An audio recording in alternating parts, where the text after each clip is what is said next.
Welcome to your favorite YouTube channel. Let's see how to quit all kinds of addictions in 7 days. Don't forget to subscribe and switch your notifications. Step 1. Decide to say I quit. That is the first decision you must make.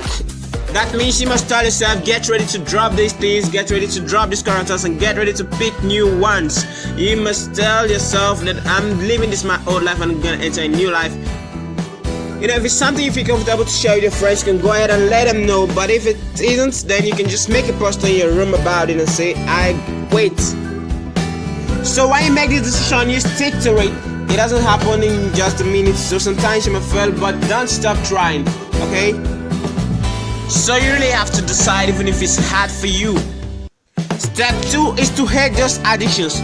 Of course, when you have a trait for something, you're gonna find it interesting again.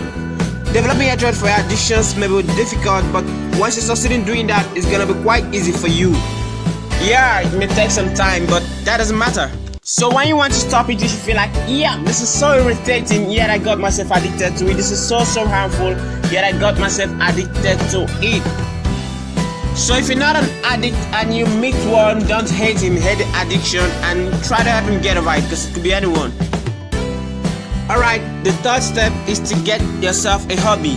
If you divert the satisfaction you gain from these addictions to something else, you know, it's gonna help you forget them. It's gonna help you forget them for good.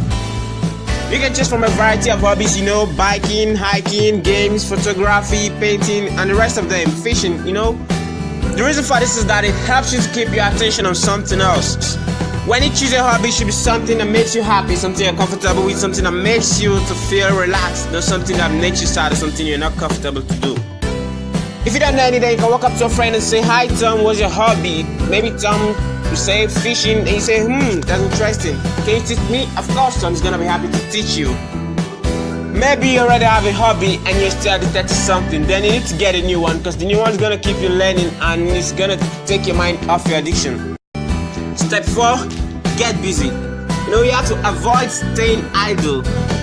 If you're busy doing something, you won't have enough time to settle for pleasures or for those things that you were addicted to. So you just have to find something doing at every time. Just make sure you're doing something. And after working, try to get enough sleep, because sleep helps you to relax. It helps your brain to rest from the work you've done, and it helps you to cope with stress. So you really need to get enough sleep. Step 5, mind where you go. You should be conscious of the places you go. You should be conscious of the people you go with. You should be conscious of your environment, and if you're likely to masturbate, then sure you wouldn't do that in public, so you need to stay outdoors more often. And if you have a problem with taking alcohols, then you should stay away from bars, and you should stay away from friends who are likely to lure you into having some alcohol. The 6th step is fasting. You know, really keeping away from food somehow manages to put down your urges to do some things. And you can just take light food, or you can skip a meal in a day.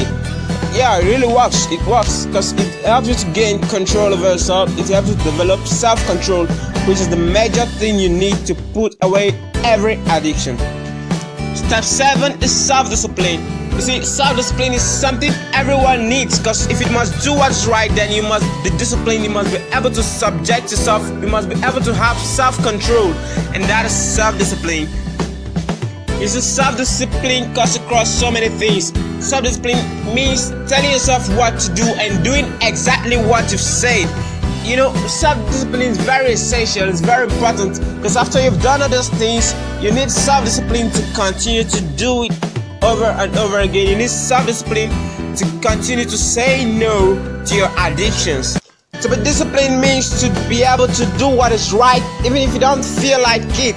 You have to do what you need to do, even if you don't feel like doing it.